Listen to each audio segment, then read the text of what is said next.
আইআইইউসির প্রতি আমি বিশেষভাবে কৃতজ্ঞতা জ্ঞাপন করছি এই জন্য যে এবার আমাকে ইসলাম বিরোধী কোনো কিছু শুনতে হয়নি, আলহামদুলিল্লাহ। আমি শুরুতে একটু বলবো যে আমাদের হইচইগুলো বন্ধ করার জন্য যে ভাইরা দাঁড়িয়ে আছেন, ভাইরা কষ্ট করছেন, দেখতে খারাপ লাগছে, আবার সেই সাথে কিছু সময় পরপরই আওয়াজ আসছে। অতি সম্প্রতি আমরা দেখেছি নতুন বাংলাদেশ গড়ে দেওয়ার এই অসাধ্য সাধন করেছিল তরুণরাই আমাদের সামনে থেকে নেতৃত্ব দিয়েছে এবং পুরো কাজটির শুরু থেকে শেষ পর্যন্ত সহস্তে সুসম্পাদন করে ছেড়েছে তরুণেরা। আবারও প্রমাণ হলো তার মাধ্যমে যে তরুণরা জাগলে পৃথিবী জেগে যাবে। বিশেষ করে মুসলিম তরুণরা যদি জাগ্রত হয়ে যায়, তারা যদি সচেতন হয়ে যায়, তাহলে আজ গোটা পৃথিবীতে মুসলমানদের যে দুরবস্থা আমরা দেখতে পাচ্ছি এর কোনো কিছুই থাকবে না, ছিটিফোঁটাও থাকবে না। মুসলমানদের অবস্থা পরিবর্তনের জন্য তরুণদেরকে জাগতে হবে, তরুণদেরকে নড়ে চড়ে বসতে হবে, তাদের আত্মপরিচয় তাদেরকে খুঁজে বের করতে হবে। সময়ত উপস্থিতি, আজ আক্ষেপ হয় সেই তারুণ্যের প্রতি, যেই তারুণ্য পশ্চিমা সভ্যতা, পশ্চিমা কৃষ্টি এবং কালচারের প্রভাবে মাথা নুয়ে ফেলে, যে সেখানে নিজেকে বিক্রি করে ফেলে, যে তার জীবনকে, যৌবনকে পশ্চিমা তারুণ্যের প্রভাবে তাদের মধ্যে হারিয়ে ফেলে। আমার অত্যন্ত কষ্ট হয়, আফসোস হয় সেই তারুণ্য দেখে। মনে রাখবেন, আপনি তাদের বংশধর, আপনি তাদের সন্তান, যারা তাদের তারুণ্যের পুরো সময়টাকে সর্বোত্তম ব্যবহার করে গোটা বিশ্ব চরাচরকে তারা জয় করেছেন। আপনি সে আব্দুল্লাহ ইবনে ওমরের সন্তান, আপনি সে আব্দুল্লাহ ইবনে আব্বাসের সন্তান, আপনি সে আবু হুরায়রা রাদিয়াল্লাহু তাআলা আনহুর সন্তান, আপনি সে ওমরের সন্তান। সম্মানিত উপস্থিতি, আজ মুসলিম তারুণ্য আমরা আমাদের আত্মপরিচয় আমরা ভুলে গেছি। আমাদের নবী করিম সাল্লাল্লাহু আলাইহি সাল্লাম তারুণ্য এবং যৌবনের এই সময়টাকে এত বেশি গুরুত্ব আরোপ করেছেন যে তিনি আমাদেরকে আলাদা করে বলেছেন, শাবাবাকা ক্বাবলা হারামিক। মনে রাখবে, এই তারুণ্য তোমার আজীবন থাকবে না, একটা সময় শেষ হয়ে যাবে, ক্ষয় হয়ে যাবে। অতএব এই তারুণ্য তোমার হেলায় তুমি হারাবে না, এটাকে যথাযথ ব্যবহার করবে। নবী করিম সাল্লাল্লাহু আলাইহি ওয়াসাল্লাম তিনি তরুণদেরকে উৎসাহ দিয়ে, উদ্দীপনা দিয়ে, প্রেরণা দিয়ে বলেছেন, সাবআতুন ইউযিল্লুহুমুল্লাহু ফি যিল্লিহি ইয়াওমা লা যিল্লা ইল্লা যিল্লুহ। কিয়ামতের ভয়াবহতম দিনে যখন সূর্য মানুষের মাথার খুব কাছাকাছি অবস্থান করবে, বৈজ্ঞানিকভাবে সূর্য এত কাছাকাছি থাকলে জ্বলে পড়ে ছাই হওয়ার কথা, কিন্তু আখিরাত বলে কথা। পার্থিব জীবনের কোনো কিছুর সাথে আখিরাতের জীবনের কোনো কিছুর সাথে কোনো তুলনা চলবে না। সেখানকার দৃশ্য, সেখানকার পরিবেশ, সেখানকার পরিস্থিতি, সেখানকার অবকাঠামো, সেখানকার সব কিছু হবে সম্পূর্ণ ডিফারেন্ট। আমরা পৃথিবীর যে বাস্তবতা দেখছি, এটা দেখে আখিরাতকে অনেক সময় তুলনা করে ফেলি, যেটা আমাদের ভুল হয়। তো নবী করিম সাল্লাল্লাহু আলাইহি সাল্লাম কিয়ামতের সেই ভয়াবহতম পরিস্থিতিতে তরুণদের জন্য একটি সুসংবাদ দিয়ে বলেছেন, 7 শ্রেণীর মানুষকে আল্লাহ তাআলা কিয়ামতের ভয়াবহতম দিনে, যখন মানুষ পাগলের মতো অস্থির থাকবে, কারোর পরনে কাপড় থাকবে না, ভয়াবহতা এমন চরমে পৌঁছাবে যে কাপড় পরনে আছে কি নেই সেটি দেখবার মতো ফুরসতটুকু মানুষের থাকবে না। এরকম কঠিন পরিস্থিতিতে মানুষ আল্লাহর কাছে যখন পানা চাইতে থাকবে যে, আল্লাহ, যদি আমাদের জাহান্নাম ফয়সালা হয়ে থাকে তবে জাহান্নামেই দিন, তবুও কিয়ামতের এই দুর্বিষহ পরিস্থিতি থেকে আপনি মুক্তি দিন।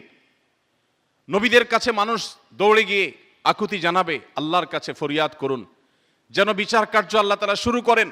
এই দুর্বিষহ, এই কঠিন পরিস্থিতি আমরা আর সইতে পারছি না। ঠিক সেই কঠিন পরিস্থিতিতে নবী করিম সাল্লাল্লাহু আলাইহি সাল্লাম বলেছেন, 7 শ্রেণীর মানুষকে আল্লাহ রাব্বুল আলামিন আল্লাহর আরশের ভিআইপি প্যান্ডেলে আল্লাহ তাআলা জায়গা দিবেন, স্থান দিবেন। কোনো কষ্ট তাদেরকে স্পর্শ করবে না, তারা জান্নাতি নেয়ামতের মধ্যে অবস্থান করবে। সেই 7 শ্রেণীর মানুষের মধ্যে দ্বিতীয় শ্রেণীর কথা উল্লেখ করে নবী সাল্লাল্লাহু আলাইহি সাল্লাম বলেছেন, শাবুন নাশআ ফি ইবাদাতিল্লাহ। ওই তরুণ, ওই তরুণী, ওই যুবক, ওই যুবতী যে তার যৌবনকে, যে তার তারুণ্যকে তার রবের ইবাদতের জন্য বিসর্জন করেছে, উৎসর্গ করেছে, রিজার্ভ করে রেখেছে পুরা তারুণ্যকে আল্লাহর উদ্দেশ্যে যে উপস্থাপন করেছে, ব্যবহার করেছে, যার তারুণ্যকে সে কালিমা মিশ্রিত হতে দেয়নি, তার তারুণ্যে কোনো মাস্তানি, কোনো গুন্ডামি, কোনো অসৎকর্ম, কোনো অন্যায়, কোনো পাপাচার এগুলো দ্বারা সে কোনোভাবে নষ্ট হতে দেয়নি। পরম যত্নে, পরম আদরে যে তার জীবনের এই সবচেয়ে মূল্যবান অংশ, জীবনের সবচেয়ে ক্রিম টাইমকে যে সংরক্ষণ করতে পেরেছে, সেই তরুণদেরকে আল্লাহ রাব্বুল আলামিন কিয়ামতের ভয়াবহতম দিনে আরশের ছায়ার ভিআইপি প্যান্ডেলে স্থান দিবেন ইনশাআল্লাহ। আমরা সবাই সেই তরুণদের কাতারে শামিল হতে চাই তো ইনশাআল্লাহ। হে আরশের মালিক, আপনি আমাদের সবাইকে সেই তরুণদের কাতারে শামিল করে নিন। সময়ত উপস্থিতি, প্রিয় নবী সাল্লাল্লাহু আলাইহি সাল্লাম তরুণদের সতর্ক করে বলেছেন, মনে রাখবে কিয়ামতের ভয়াবহতম দিনে কয়েকটি প্রশ্নের উত্তর দেয়া ছাড়া কোনো মানুষ আপন পা নাড়াতে পারবে না। কাউকে তার দুটি পা নাড়াতে দেয়া হবে না যাবত না সে কয়েকটি প্রশ্নের উত্তর আল্লাহর কাছে না দিতে পারবে। এর মধ্য থেকে ওয়ান শাবাবিহি ফিমা আবলাহ, একটি প্রশ্ন করা হবে প্রত্যেক মানুষকে যে তোমার তারুণ্যকে, তোমার যৌবনকে তুমি কোন কাজে ব্যয় করেছো, তোমার যৌবনের অর্জন কি, তোমার তারুণ্যের অর্জন কি। এই প্রশ্নের উত্তর দেওয়া ছাড়া কোনো মানুষ তার দুটি পা নাড়াতে পারবে না। আপনি আপনার তারুণ্যে কি করছেন, আপনি আপনার যৌবনে কি করছেন, এই প্রশ্ন উত্তর আপনাকে দিতে হবে। প্রিয় নবী সাল্লাল্লাহু আলাইহি সাল্লাম এইভাবে তার জীবনের বাঁকে বাঁকে ক্ষণে ক্ষণে তারুণ্যকে স্মরণ করেছেন, তারুণ্যকে অ্যাড্রেস করেছেন। তরুণদেরকে তিনি বিশেষভাবে মনোযোগ দিয়েছেন, তার বিশেষ এবং স্পেশাল ফোকাস ছিল তরুণরা। নবী সাল্লাল্লাহু আলাইহি সাল্লামের চারপাশে তরুণরা তাকে ঘিরে থাকতো। তার একান্ত সেবক ছিলেন একজন তরুণ, আনাস ইবনে মালিক রাদিয়াল্লাহু তাআলা আনহু। তার ইলমের ধারক, সবচেয়ে বেশি দোয়া পেয়েছেন যিনি, তিনি ছিলেন আরেকজন তরুণ, আব্দুল্লাহ ইবনে আব্বাস রাদিয়াল্লাহু তাআলা আনহু, যার জন্য তিনি দোয়া করে বলেছিলেন, আল্লাহুম্মা আল্লিমহুল কিতাব, আল্লাহ তাকে আপনি কোরআনের জ্ঞান দান করুন। তার আদর্শকে সবচেয়ে বেশি ধারণ করা মানুষদের মধ্য থেকে একজন, তাকে সবচেয়ে বেশি ভালোবাসা মানুষগুলোর মধ্য থেকে একজন, তার সুন্নাতের সবচেয়ে বেশি আঁকড়ে ধরা মানুষগুলোর একজন ছিলেন, তার অত্যন্ত আদরের একজন মানুষ ছিলেন আরেকজন তরুণ, তার নাম ছিল আব্দুল্লাহ ইবনে ওমর রাদিয়াল্লাহু তাআলা আনহু। নবী করিম সাল্লাল্লাহু আলাইহি সাল্লাম এভাবে তরুণদের ঘেরাওর মধ্যে থাকতেন। প্রবীণরা যেমন থাকতো, নবীনরা থাকতো, বৃদ্ধরা যেমন থাকতো, ঠিক একইভাবে তরুণদেরকে নবী করিম সাল্লাল্লাহু আলাইহি সাল্লাম বিশেষ গুরুত্ব দিতেন। সময়ত উপস্থিতি, নবী করিম সাল্লাল্লাহু আলাইহি সাল্লাম আব্দুল্লাহ ইবনে মাসউদ রাদিয়াল্লাহু তাআলা আনহুকে একবার উৎসাহ দিয়ে বলেছিলেন, প্রেরণা দিয়ে বলেছিলেন, ইন্নাকা গোলামুন মুআল্লিম, হে আব্দুল্লাহ তুমি একজন শিক্ষক যুবক, যে মানুষকে জ্ঞান বিতরণ করো। আপনারা জানেন ইলমে ফিকহের, ইসলামী ফিকহের অন্যতম দুইজন দিকপাল, সাহাবীদের মধ্য থেকে অন্যতম দুইজন দিকপালের একজন ছিলেন আব্দুল্লাহ ইবনে মাসউদ রাদিয়াল্লাহু তাআলা আনহু, আরেকজন ছিলেন আব্দুল্লাহ ইবনে আব্বাস রাদিয়াল্লাহু তাআলা আনহু। এই আব্দুল্লাহ ইবনে মাসউদ রাদিয়াল্লাহু তাআলা আনহু তিনি তখন যৌবন পেরিয়ে পরিণত বয়সের দিকে যাচ্ছেন, ইসলাম গ্রহণ করেছেন।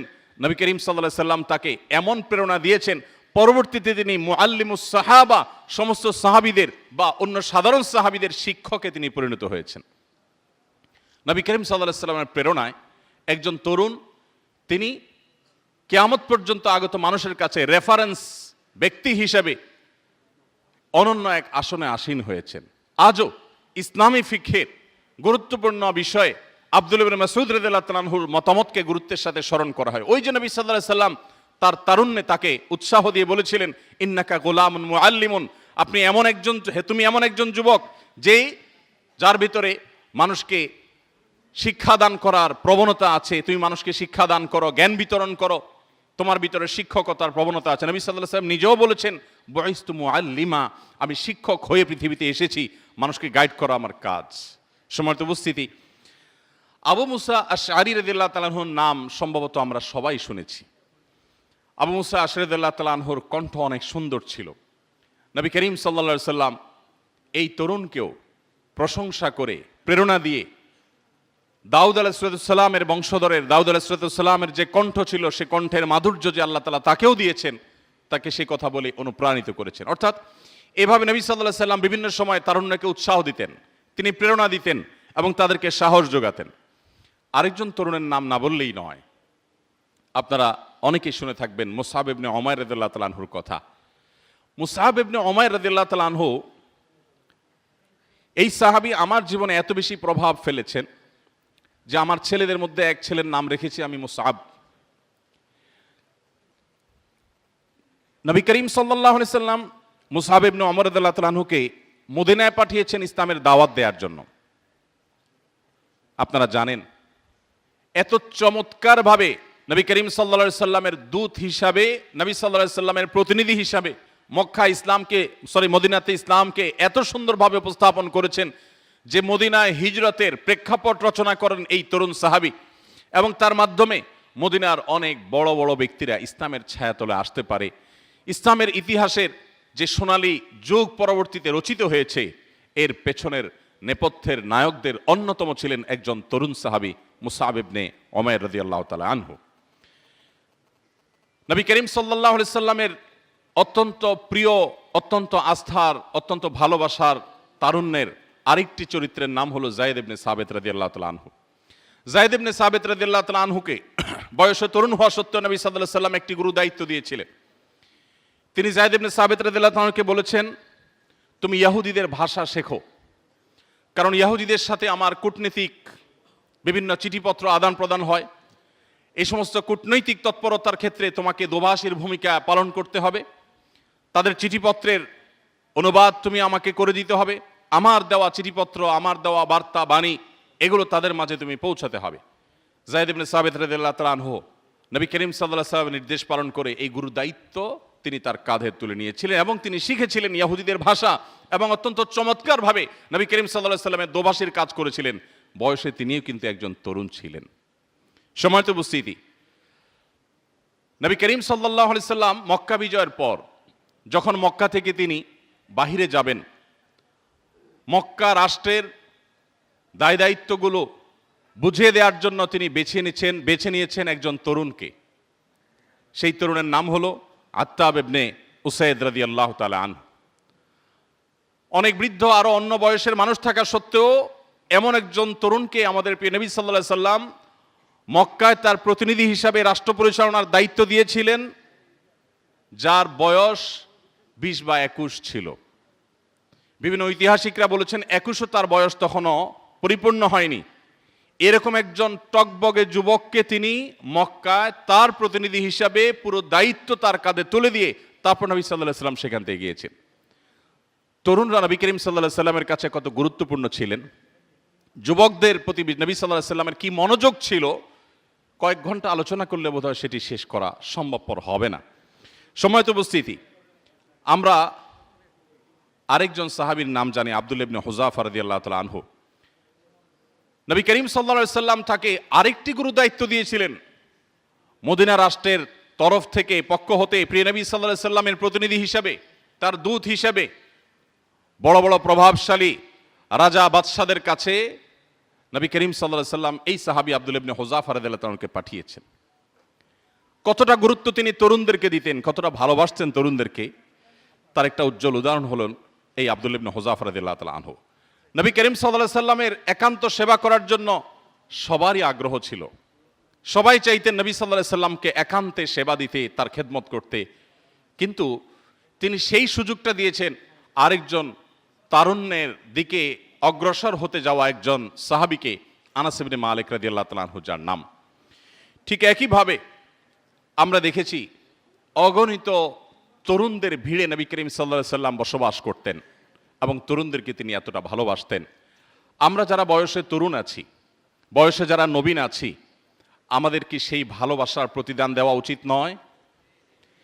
নবী করিম সাল্লাল্লাহু আলাইহি সাল্লাম তিনি আমাদেরকে যতটা ভালোবেসেছেন, তার যতটা মনোযোগ ছিল তারুণ্যের প্রতি, তার সেই ভালোবাসার সর্বোত্তম প্রতিদান হবে নবী করিম সাল্লাল্লাহু আলাইহি সাল্লাম তরুণদেরকে যেভাবে দেখতে চেয়েছেন, যেমন তরুণের চিত্র তিনি অঙ্কন করেছেন, যেই তরুণের স্বপ্ন তিনি দেখেছেন, তারুণ্যকে তিনি যে গাইড করেছেন, আজকের তারুণ্য যদি সেই পথে হাঁটে তবে সেটাই হবে নবী করিম সাল্লাল্লাহু আলাইহি সাল্লামের প্রতি আমাদের কৃতজ্ঞতার সবচাইতে উজ্জ্বল উদাহরণ।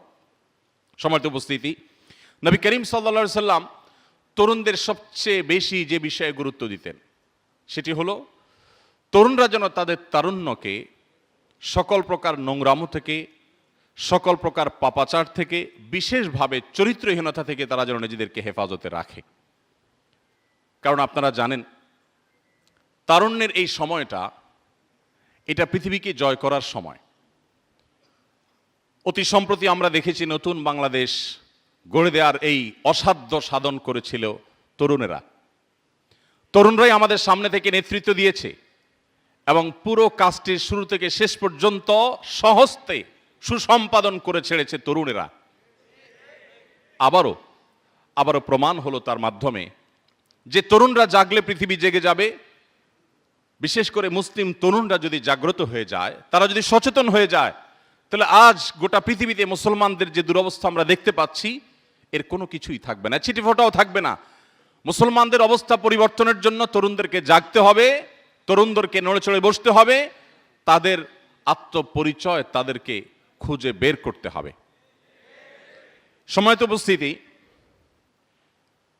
আজ আক্ষেপ হয় সেই তারুণ্যের প্রতি, যেই তারুণ্য পশ্চিমা সভ্যতা, পশ্চিমা কৃষ্টি এবং কালচারের প্রভাবে মাথা নুয়ে ফেলে, যে সেখানে নিজেকে বিক্রি করে ফেলে, যে তার জীবনকে, যৌবনকে পশ্চিমা তারুণ্যের প্রভাবে তাদের মধ্যে হারিয়ে ফেলে।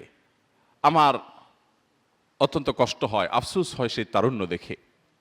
মনে রাখবেন, আপনি তাদের বংশধর, আপনি তাদের সন্তান, যারা তাদের তারুণ্যের পুরো সময়টাকে সর্বোত্তম ব্যবহার করে গোটা বিশ্ব চরাচরকে তারা জয় করেছেন। আপনি সে আব্দুল্লাহ ইবনে ওমরের সন্তান, আপনি সে আব্দুল্লাহ ইবনে আব্বাসের সন্তান, আপনি সে আবু হুরায়রা রাদিয়াল্লাহু তাআলা আনহুর সন্তান, আপনি সে ওমরের সন্তান।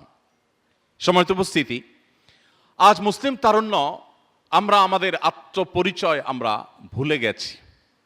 আমরা জানি না আমরা সেই নবীর উম্মত, যেই নবী আমাদের যৌবনকে, আমাদের তারুণ্যকে সকল প্রকার নোংরামো, সকল প্রকার দুশ্চরিত্র থেকে সংরক্ষণ করবার জন্য সবচেয়ে বেশি গুরুত্ব আরোপ করেছেন। কারণ একজন যুবক যদি তার যৌবনের সমস্ত চাহিদাগুলোকে আল্লাহর আদেশ এবং নিষেধ দ্বারা নিয়ন্ত্রণ করতে পারে, ফিল্টার করে চলতে পারেন, এই যুবক, তার দ্বারা বিশ্ব জয় করা সম্ভব। আমার আফসোস হয় আজ সেই যুবককে দেখে, যে যুবক একজন খেলোয়াড়, যিনি বিশ্বময় অনেক বেশি পরিচিত, পপুলার, এরকম কোন তারকা খেলোয়াড়কে যদি কেউ পুলিশের সমস্ত ব্যারিকেড, সমস্ত বাধা ডিঙ্গিয়ে মাঠের মধ্যে গিয়ে যদি আলিঙ্গন করে ফেলে, তার সাথে সেলফি তুলে ফেলে, তাহলে তাকে আমরা সাহসী যুবক আখ্যায়িত করি। আমরা মনে করি সে অনেক কিছু করে ফেলেছে, অথচ আমরা ভুলে গেছি আমরা সেই সাহাবীদের সন্তান, নবী করিম সাল্লাল্লাহু আলাইহি সাল্লাম যাদের তারুণ্যকে হাতে গড়ে এমনভাবে তৈরি করেছিলেন, যারাই অর্ধ পৃথিবীকে মুসলমানদের পায়ের নিচে এনে ছেড়েছিলেন। আমরা ভুলে গেছি আমরা তাদের সন্তান, আমাদের আদর্শ হয়ে গেছে এখন পশ্চিমারা। সময়ত উপস্থিতি, নবী করিম সাল্লাল্লাহু আলাইহি সাল্লাম আমাদের এই তারুণ্যকে সংরক্ষণ করবার জন্য, বিশেষ করে আমাদের এই তরুণ বয়সে, যৌবন বয়সে বিবাহ বহির্ভূত সম্পর্ক না করবার ব্যাপারে তিনি এত বেশি গুরুত্ব আরোপ করেছেন যে এই একটি বিষয়ের মধ্যে একজন মুসলিম তরুণের উন্নতি, অগ্রগতি কতটুকু হবে না হবে, তার দ্বারা মুসলিম মিল্লাতের কতটুকু উপকার হবে না হবে, তা নিরূপণ হয়ে যায় তার তারুণ্যে, তার যৌবনে তিনি তার চরিত্রকে কতটা হেফাজত করতে পেরেছেন বা পারেননি তার উপরে। দেখুন, গোটা পৃথিবী আজ আপনাকে বলবে ধর্ষণ করা যাবে না, পাশবিক নির্যাতন করা যাবে না। পৃথিবীর সমস্ত সভ্যতায় সেটা অপরাধ, মহা অপরাধ, শাস্তিযোগ্য অপরাধ, ঘৃণ্য কর্ম। কিন্তু কিভাবে এই পাশবিক নির্যাতন, এই ধর্ষণ থামানো যায়, সেই কথা পৃথিবীর কোনো সভ্যতা আপনাকে খুব বলিষ্ঠভাবে বলতে পারবে না। মুহাম্মদ সাল্লাল্লাহু আলাইহি সাল্লামের শরীয়ত আপনাকে বলে দিবে তার উপায়। সমাজ যখন বকে যায়, তখন সেটাকে নিয়ন্ত্রণ করার জন্য মানুষ ভাবে, আর আল্লাহ প্রদত্ত ওহীর জ্ঞান দ্বারা যারা পরিচালিত হয়, তাদেরকে আল্লাহ রাব্বুল আলামিন আগে থেকেই, সমস্যা সৃষ্টি হওয়ার আগে থেকেই বাঁধ দেওয়ার শিক্ষা দিয়েছেন। নবী করিম সাল্লাল্লাহু আলাইহি সাল্লাম তার অত্যন্ত স্নেহের একজন তরুণ সাহাবী আলী রাদিয়াল্লাহু তাআলা আনহুকে বলেছিলেন, ইয়া আলী, লা তুতবি'ন নাযরাতান নাযরাহ, তুমি কোনো অপাত্রে যে নারীর প্রতি দৃষ্টিপাত করা তোমার জন্য হারাম করা হয়েছে তোমার কল্যাণার্থে, তোমার সমাজের সুস্থ স্বাভাবিক বিকাশের স্বার্থে। যে নারীর দিকে তোমাকে, তার সৌন্দর্য তোমাকে অবলোকন করতে নিষেধ করা হয়েছে, তুমি ইচ্ছাপূর্বকভাবে তার দিকে তাকাবে না, এবং যদি প্রথম দৃষ্টি তোমার পড়ে যায় দ্রুততার সাথে নিজেকে সংযত করে নিবে, কারণ এটি তোমার জন্য হালাল নয়। দেখুন, নবী করিম সাল্লাল্লাহু আলাইহি সাল্লাম বলেছেন, মানুষের চোখ দেখে প্রথমে জেনা লিপ্ত হয়, এরপর তার মনের জেনায় সে লিপ্ত হয়, এরপর সে চূড়ান্ত জেনার পথে, ব্যভিচারের পথে সে হাঁটে এবং পথ মাড়ায়।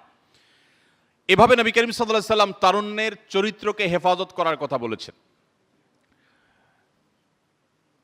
তিনি যুবকদেরকে লক্ষ্য করে বলেছেন, ইয়া মাশারাশ শাবাব, হে তরুণ সম্প্রদায়েরা, মান ইসতাতা মিনকুমুল বাআতা ফালইয়াতাযাওয়াজ, তোমাদের চরিত্রকে হেফাজত করবার জন্য, তোমাদের চরিত্রকে সংরক্ষণ করবার জন্য, কালিমা থেকে মুক্ত রাখবার জন্য তোমাদের যাদের সাধ্য সামর্থ্য আছে তারা যেন বিবাহ শাদী করে।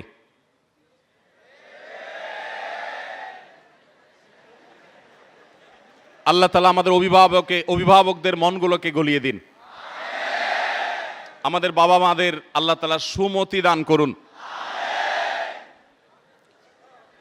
মাশাআল্লাহ।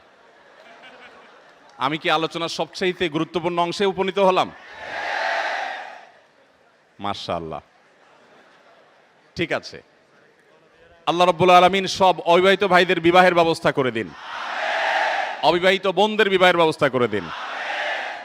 ভাইরা আমার, নবী করিম সাল্লাল্লাহু আলাইহি ওয়াসাল্লাম আমাদের চরিত্রকে হেফাজত করবার জন্য উপযুক্ত বয়স হওয়ার পর সামর্থ্য থাকলে বিয়ে করতে বলেছেন। যত জোরে জোরে আমিন আমিন বলেছেন, যত জোরে জোরে ঠিক ঠিক বলেছেন, ঠিক তত জোরে জোরে আপনাকে আপনার ক্যারিয়ার বিল্ড আপ করার জন্য আগাতে হবে। আপনি ছাত্র মানুষ, হোটেলে খান, এবার একটা বিয়ে করে বউ এনে বাপের উপরে আরেকটা বোঝা চাপাবেন, এই অধিকার ইসলাম আপনাকে দেয় নাই। এবার ঠিকটা একটু আওয়াজ আসতে হয়েছে। পক্ষের ওয়াজ হলে সবাই জোরে জোরে ঠিক ঠিক বলে, বিপক্ষে গেলে আর ঠিক ঠিক বাইর হয় না। যাই হোক, তো ভাইরা আমার, খুবই গুরুত্বপূর্ণ ইস্যু। যেই যুবক তার যৌবনকালে যা দেখে তাতেই সে অস্থির হয়ে যায়, ব্যাকুল হয়ে যায়, নিয়ন্ত্রণহীন হয়ে যায়, আত্মনিয়ন্ত্রণ রাখতে পারে না, যেখানে সেখানে কাত হয়ে পড়ে, চিত হয়ে পড়ে, যেখানে সেখানে সে সারেন্ডার করে বসে এবং নিজেকে কোনোভাবে কন্ট্রোল করতে পারে না, আমি বলি এই যুবকদের দৃষ্টান্ত হলো ডায়রিয়ার রোগের মতো। কেউ ডায়রিয়া আক্রান্ত হলে সেটা যদি চরম পর্যায়ে পৌঁছে যায়, তখন তারা নিয়ন্ত্রণ ক্ষমতা থাকে না, আত্মনিয়ন্ত্রণ থাকে না, চাইলেও সে মন মতো, জায়গা মতো, সময় মতো তার কাজ সে সারতে পারে না। তো এই রোগের রোগীর মতো হলো ওই তরুণের অবস্থা, যে তরুণ যেখানে যা দেখে, মোবাইলে দেখেছে, কম্পিউটারে দেখেছে, বাইরে দেখেছে, ফেল ফেল করে চেয়ে রয়েছে, ওইদিকে পিছনে দৌড়ানো শুরু করে দিয়েছে, তার পড়ালেখা শেষ করে দিয়েছে, কেরিয়ার ছেড়ে দিয়েছে, বাপমা ছেড়ে দিয়েছে, সমাজ ছেড়ে দিয়েছে, দিন ধর্ম ছেড়ে দিয়েছে, সে পাগল পড়া হয়ে ঘুরছে। তো আবার আরেকটা দেখেছে, তো সেদিকে ছুটছে। যে যুবক এভাবে যা দেখে সেদিকেই ছুটে, যেখানে যায় সেখানে কাত হয়ে পড়ে, সব জায়গায় নিয়ন্ত্রণহীন হয়ে যায়, সে যুবকের দৃষ্টান্ত হলো ডায়রিয়া রোগীর মতো নিয়ন্ত্রণহীন। সিরিয়াস আলাপ। দেখুন, মুসলিম তরুণের দৃষ্টান্ত হলো যে সে পাহাড় সম দৃঢ়তার অধিকারী হবে, যেখানে সেখানে সে নিয়ন্ত্রণহীন হয়ে যাবে না, সে বৈধ আর অবৈধ খুঁজবে, সে তার বুক ভরা সমস্ত ভালোবাসাগুলোকে জমিয়ে রাখবে তার বৈধ সঙ্গী সঙ্গিনীর জন্য। দেখুন, পৃথিবীর সমস্ত সভ্যতা আপনাকে বলবে যে তুমি বিবাহ করেছো, এই অবস্থায় তুমি আরেকজন নারীর সাথে, বা কোনো নারী তিনি বিবাহ করেছেন, তিনি আরেকজন পুরুষের সাথে যদি সম্পর্ক রাখে, এই সম্পর্কটা অবৈধ, এটা পৃথিবীর সমস্ত সভ্যতাই স্বীকার করে। ইসলাম তার চাইতে আরো এক কাঠি এগিয়ে। ইসলাম বলে বিবাহের পর তোমার জীবন সঙ্গিনীর রাইট বা তার অধিকারের দিকে খেয়াল করতে গিয়ে তুমি আরেকজনের দিকে দৃষ্টিপাত করবা না, বা আরেক দিকে তুমি যাবা না, অগ্রসর হবা না। এটা যেরকম তোমার নৈতিক দায়িত্বের মধ্যে পড়ে। এর চাইতে আরো গুরুত্বপূর্ণ বিষয় হলো তোমাকে আরো প্রোঅ্যাক্টিভ হতে হবে। অর্থাৎ তোমার জীবনে কেউ না কেউ তোমার জীবনে আসবে, যদি কপালে বিবাহ লেখা থাকে কেউ না কেউ তোমার জীবনে আসবে। যে তোমার জীবনে আসবে সেই মানুষটির জন্য তোমার সমস্ত ভালোবাসাকে জমিয়ে রাখবে।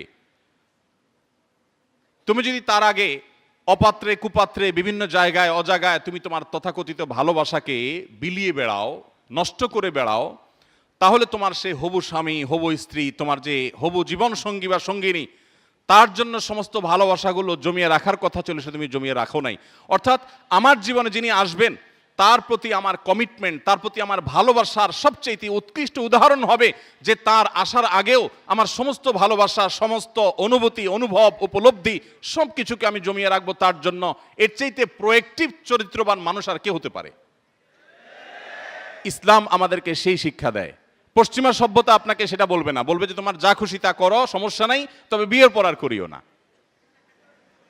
পশ্চিমা সভ্যতা বলবে কি, বিবাহের পর তুমি আর ডানে বামে মুখ বালাবালি করিও না, বিবাহের আগে যা খুশি করো। আর ইসলাম বলে না, তোমার জীবন সঙ্গী জীবন সঙ্গিনীর জন্য তোমার সারা জীবনের সমস্ত ভালোবাসাকে সঞ্চয় করে রাখো, অজাগায় কুজাগায় সেটাকে অপাত্রে কুপাত্রে ব্যবহার করবে না। সময়তে ভাইরা আমার, আমরা আজ অনেকেই পশ্চিমা সভ্যতা, পশ্চিমা কৃষ্টি কালচারের দ্বারা এত বেশি প্রভাবিত হয়ে গেছি যে তাদের সব কিছুকে আমরা গায়ে মাখানোর চেষ্টা করছি, তাদের সমস্ত কৃষ্টিগুলোকে আমরা এখানে আমদানি করার চেষ্টা করছি। আমরা ভুলে গেছি যে আমরা মুসলমান, আমরা বাঙালি, আমরা বাংলাদেশি। এ অঞ্চলের মানুষের যে কৃষ্টি, যে কালচার, সেটা মুসলমান হোক কিংবা হিন্দু হোক কিংবা খ্রিস্টান হোক কিংবা বৌদ্ধ হোক, সে কালচার কোনো ক্রমেই পশ্চিমা কালচারের সাথে যায় না। আমাদের নিজস্ব সংস্কৃতি আছে, সেটা আমরা ভুলে যেতে বসেছি। আমি একটি কথা প্রায় বলি, একটু আগেও ভিসিসার্চ আমরা আলোচনা করছিলাম, সেখানেও বলছিলাম, পশ্চিমারা জ্ঞানে বিজ্ঞানে, তথ্যে যোগাযোগে, অবকাঠামোতে, অর্থনীতিতে, অনেক দিক থেকে, পরিবেশের দিক থেকে, অনেক দিক থেকে তারা আমাদের থেকে যদি 1000 বছর এগিয়ে থাকে, পারিবারিক ব্যবস্থাপনায় তাদের চাইতে আমরা 2000 বছর এগিয়ে আছি। তাদের থেকে জ্ঞান বিজ্ঞান নেন, তাদের থেকে তথ্য প্রযুক্তি নেন, তাদের থেকে অন্যান্য ভালো জিনিসগুলো নেন, কোনো অসুবিধা নেই, ইসলাম সেটা নিষেধ করে না। কিন্তু তাদের বস্তা পচা সস্তা সংস্কৃতি আমাদের দেশে আমদানি করবেন না। এদেশের স্বামীরা স্ত্রীদেরকে যতটা ভালোবাসে, এদেশের স্ত্রীরা স্বামীকে যতটা ভালোবাসে, আমাদের সমাজে অধপতনের এই সময়টাতেও স্বামী স্ত্রীর মধ্যে যে বোঝাপড়া আছে, যতটা দাম্পত্য জীবনের সুখ এবং ভালোবাসা আমরা আমাদের এই অঞ্চলে কল্পনা করতে পারি, পশ্চিমারা সেগুলো স্বপ্নেও দেখে না। অর্থাৎ ঘুমন্ত মানুষ যে স্বপ্ন দেখে, তারা এরকম কিছু স্বপ্নেও দেখে বলে আমার মনে হয় না যে স্বামী স্ত্রীকে এরকম ভালোবাসতে পারে। একটু আগে একজন স্যার বলছিলেন, ভিসি স্যারই বলছিলেন যে কোনো এক ইংল্যান্ডে একটা ঘটনা বলছিলেন যে বাবা খুশি হয়ে গর্ব করে কোনো এক জায়গায় বলছিলেন যে আজকে ছেলের বিয়ে, আমি সৌভাগ্যবান, আমাকে দাওয়াত দিয়েছে। ছেলের বিয়েতে দাওয়াত পেয়ে বাবা কি গর্বিত, বাবা আনন্দিত, বাবা উৎফুল্ল, বাবা গর্ব করে বলছেন যে আমার ছেলের বিয়েতে আমাকে দাওয়াত দেওয়া হয়েছে, আলহামদুলিল্লাহ। আলহামদুলিল্লাহ তো আর বলে নেই, খুশি হয়েছেন তিনি। ভাইরা আমার, বিষয়টা হাসির নয়। আপনি কদিন আগের একটা পত্রিকার নিউজ দেখেছেন নিশ্চয়ই, জাপানে কয়েক বছরের মধ্যে অগণিত মানুষ, বহু মানুষ, তারা মরে বাসার মধ্যে পচে গলে দীর্ঘদিন পর তাদের লাশের দুর্গন্ধ যখন ছড়িয়ে পড়েছে, তখন তাদেরকে দরজা ভেঙে উদ্ধার করা হয়েছে। আমি নিজে এরকম জাপানে বিভিন্ন দেশে দেখার সুযোগ আমার হয়েছে যে সেখানে তাদের সুখের এত উপকরণ থাকা সত্ত্বেও বৃদ্ধদের প্রায় সবার হাতে হাতে একটা কুকুর ছানা, একটা কুকুর। এই কুকুর শখে পালন করে, কিন্তু সেই শখটার পেছনে আছে এক নির্মম অধ্যায়। সেটি হলো যে তাদের সন্তানরা কেউ তাদের কাছে থাকে না, বাধ্য হয়ে একটা কুকুরকে সাথে নিয়ে তাদের চলতে হয়। ভাইরা আমার, আমাদের এই সমাজে এখনো বাবারা ছেলে মেয়ে অধপতন আমাদের চরমে। এরপরও আমাদের এই সমাজে বাবারা ছেলে মেয়েদেরকে যতটা ভালোবাসেন, আমাদের সন্তানরা বাবা মাকে যতটা ফিল করেন, পশ্চিমারা এগুলো চিন্তাও করতে পারে না, ওরা ভাবতেও পারে না। ওদের পারিবারিক জীবনে আমাদের সুখের কথা ওরা কল্পনাও করতে পারে না যে মানুষ পারিবারিক জীবনে এতটা সুখী হতে পারে। তাহলে আপনি যে মুহাম্মদ সাল্লাল্লাহু আলাইহি সাল্লামের আদর্শ, যার সংস্কৃতিকে ধারণ করে আপনি দুনিয়াতে পার্থিব সুখ অর্জন করলেন, আজ আপনি সেটাকে ছুঁড়ে ফেলে দিয়ে পশ্চিমাদের সভ্যতায় আপনি গা মাখাচ্ছেন। এর চাইতে বড় দুর্ভাগ্যজনক আর কোনো অধ্যায় হতে পারে না। এই জন্য সম্মানিত ভাইরা, আমি আপনাদেরকে বলতে চাই, আসুন প্রতিজ্ঞা করি আমাদের চরিত্রগুলোকে আমরা সংরক্ষণ করব, হেফাজত করব। মনে রাখবেন, আপনি আপনার পার্থিব উন্নতি অগ্রগতির প্রয়োজনে, আপনার কেরিয়ারকে ভালো করবার জন্য এবং আল্লাহ রাব্বুল আলামিনের প্রিয় পাত্র হওয়ার জন্য, ভালো মুসলমান হওয়ার জন্য, সাহসী যুবক হওয়ার জন্য, সফল মানুষ হওয়ার জন্য আপনার এই যৌবনের পুরো সময়টুকুকে সকল ধরনের অবৈধ সম্পর্ক থেকে, হারাম রিলেশন থেকে আপনাকে বাঁচিয়ে রাখতে হবে। এখনকার যুবকদের মধ্যে সেরকম যুবক পাওয়া সোনার হরিণ হয়ে গেছে, যে যুবক তার যৌবনকে দুশ্চরিত্র থেকে হেফাজতে রাখতে পারে। এরকম যুবক পাওয়া, এরকম যুবতী পাওয়া এখন সোনার হরিণ হয়ে গেছে। একটি কথা আমি বিভিন্ন জায়গায় বলার চেষ্টা করি, সেটি হলো, স্রোতের তালে গা ভাসানোর জন্য কোনো যোগ্যতার প্রয়োজন হয় না। যে কেউ স্রোতের তালে তালে গা ভাসাতে পারে। সমাজে সবাই যেটা করে এটা করতে যোগ্যতার প্রয়োজন হয় না। স্রোতের বিপরীত দিকে হাঁটতে যোগ্যতার প্রয়োজন হয়, শক্তির প্রয়োজন হয়। অতএব আমরা কি স্রোতের তালে তালে চলবো না স্রোতের বিপরীতে চলবো? আল্লাহ তাআলা আমাদের সবার সমস্ত আমলগুলোকে কবুল এবং মঞ্জুর করুন। আমাদেরকে প্রিয় নবী সাল্লাল্লাহু আলাইহি সাল্লামের সেই তরুণ সাহাবীদের মতো আদর্শবান তরুণ হওয়ার তৌফিক দান করুন। ভাইরা আমার, নবী করিম সাল্লাল্লাহু আলাইহি সাল্লাম তরুণদের জীবনে তাদের চরিত্রহীনতা থেকে, দুশ্চরিত্র থেকে, জেনা ব্যভিচার থেকে বাঁচাবার জন্য তার যে আপ্রাণ প্রচেষ্টা ছিল, সে বিষয়ে আমি আর দীর্ঘ আলোচনা করতে চাই না, সময় অনেক গড়িয়ে গেছে। আপনাদেরকে শুধু এটুকু বলতে চাই যে আলী রাদিয়াল্লাহু তাআলা আনহু যেটা বলেছিলেন, বাকাইতু আলা শাবাবিন কাদ তাওয়াল্লা ফায়া লাইতা শাবাব লানা ইয়াউদু, সেই আফসোস যেন আমাদের করতে না হয়। আপনি যদি কিয়ামতে আল্লাহর কাছে আর কিছু না নিয়ে যান, শুধুমাত্র এটুকু বলেন, আল্লাহ আমি শুধুমাত্র ঈমানের পর 5 ওয়াক্ত নামাজ পড়েছি, শিরক এবং বড় অপরাধগুলো থেকে, গুনাহগুলো থেকে বেঁচে থেকেছি, আর আমার তারুণ্যকে কোনো প্রকার কলঙ্ক থেকে মুক্ত রাখতে পেরেছি, আমার বিশ্বাস আল্লাহ রাব্বুল আলামিনের কাছে আপনি সাকসেস এবং সফল তরুণ হিসাবে, সফল মুসলিম হিসাবে দাঁড়াতে পারবেন। ডক্টর খন্দকার আব্দুল্লাহ জাহাঙ্গীর রহমতুল্লাহ আলাইহি বলতেন, আমার মতো দাড়ি পাকা যুবক, তিনি তার কথা বলতেন যে আমার মতো দাড়ি পাকা বৃদ্ধ, আমি যদি রাত জেগে তাহাজ্জুদের নামাজ পড়ি তাতে যে পরিমাণ সওয়াব পাবো, তোমরা তরুণরা শুধুমাত্র 5 ওয়াক্ত নামাজের পাশাপাশি তোমাদের তারুণ্যকে যদি নষ্টামি থেকে, নোংরামি থেকে, ব্যভিচার থেকে, হারাম রিলেশন থেকে বাঁচাতে পারো, তো আমার বিশ্বাস আমার মতো বৃদ্ধের তাহাজ্জুদের চাইতে অনেক বেশি আল্লাহর প্রিয় পাত্র তোমরা হতে পারবে। তো আপনারা চেষ্টা করবেন তো ইনশাআল্লাহ? আল্লাহ রাব্বুল আলামিন আমাদের সবাইকে, আমাদের তারুণ্যকে সকল ধরনের নষ্টামি থেকে, নোংরামি থেকে, অবৈধ সম্পর্ক থেকে বাঁচাবার তৌফিক দান করুন। ভাইরা আমার, বিশেষভাবে আপনাদেরকে আমি অনুরোধ করব, কোরআনে কারীমের সূরা ইউসুফ আপনারা একটু পাঠ করবেন। ইউসুফ আলাইহিস সালাম কিয়ামত পর্যন্ত আগত সমস্ত তরুণদের জন্য কোরআনের দেওয়া সবচেয়ে উত্তম উদাহরণ, সবচেয়ে ভালো দৃষ্টান্ত। তিনি কিভাবে তার তারুণ্যকে হেফাজত করেছিলেন।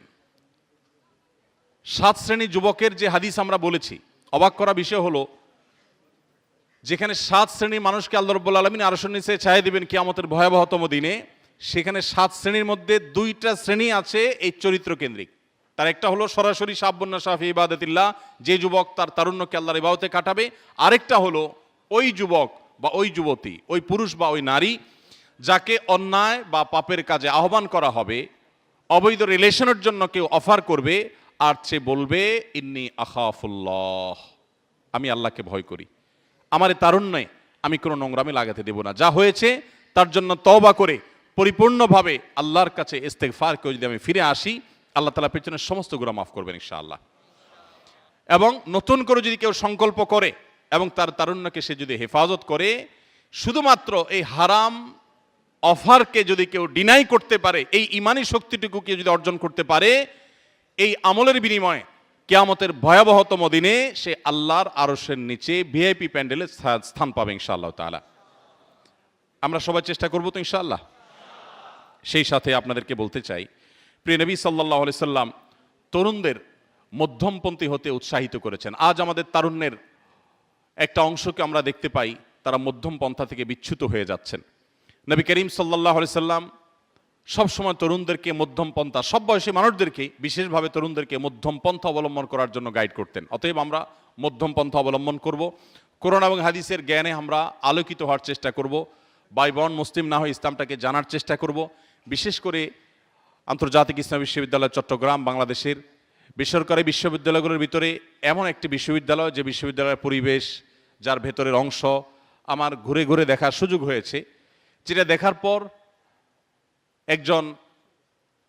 একজন রুচিবান মানুষের ভালো লাগা কাজ করবে, তার আনন্দ হবে, তিনি অভিভূত না হয়ে পারবেন না। এরকম একটি ক্যাম্পাস আলহামদুলিল্লাহ আপনারা পেয়েছেন।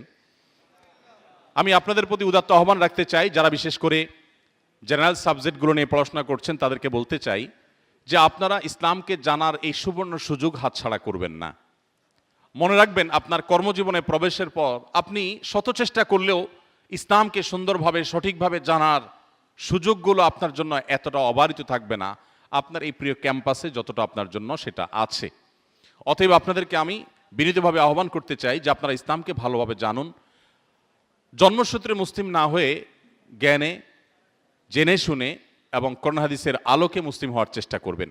সেই সাথে যারা দাওয়া ডিপার্টমেন্টে আছেন, আল কোরআন, আল হাদিস বা অন্যান্য ডিপার্টমেন্টগুলোতে আছেন, তাদেরকে বলতে চাই যে এখানে আপনার অন্যান্য ছাত্র ভাইরা যারা আছেন, যারা অন্যান্য ডিপার্টমেন্টে আছেন, সাধারণ সাবজেক্টগুলো নিয়ে পড়াশোনা করছেন, তাদের মধ্যে দাওয়াতি কাজের এই সুবর্ণ সুযোগ আপনাদের জীবনও আরেকবার পাওয়া কঠিন হবে।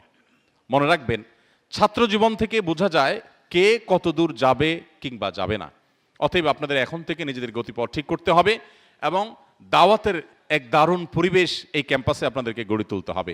আমি রব্বে কারিমের কাছে মনে প্রাণে দোয়া করি, আল্লাহ আপনি আমাদের এই যুবক ভাই বোনদেরকে সেই সাহাবীদের মতো আদর্শবান যুবক হওয়ার তৌফিক দান করুন। আপনি তাদেরকে সেই সাহাবীদের মতো হওয়ার তৌফিক দান করুন যারা বিশ্বকে জয় করেছেন, যারা মুসলমানদের মুখকে পৃথিবীতে উজ্জ্বল করেছেন। আজ গোটা বিশ্বে মুসলমানদের যদি আবার মাথা উঁচু করে দাঁড়াতে হয়, মনে রাখবেন জাগতে হবে আপনাদেরকেই, জাগাতে হবে আপনাদেরকেই। বাংলাদেশের পট পরিবর্তন যেরকম তরুণরা করেছে, গোটা বিশ্বের পট পরিবর্তন ইনশাল্লাহ তরুণরাই করবে। কিন্তু তার জন্য আদর্শ তরুণ হতে হবে।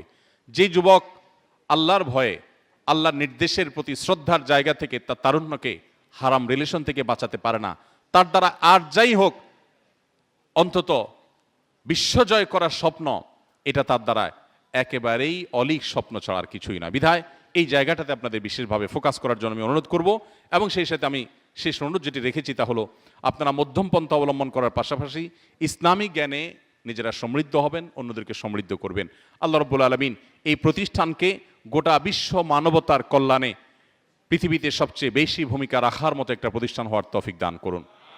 এই প্রতিষ্ঠানের প্রত্যেক শিক্ষার্থীকে আল্লাহ রাব্বুল আলামিন আলোকবর্তিকা হিসাবে কবুল এবং মঞ্জুর করুন। আমি মনে প্রাণে আবারও কৃতজ্ঞতা জ্ঞাপন করছি কর্তৃপক্ষের, যারা আমাকে সুযোগ করে দিয়েছেন এখানে দাঁড়াবার জন্য। আর এত লম্বা সময় ধরে আপনারা যে আমার এই বক্তব্য তথা আমার এই আলাপচারিতা খুব ধৈর্য ধারণ করে শুনেছেন, আপনাদের এই ধৈর্য পরীক্ষায় উত্তীর্ণ হওয়ার জন্য আপনাদেরকে অভিনন্দন।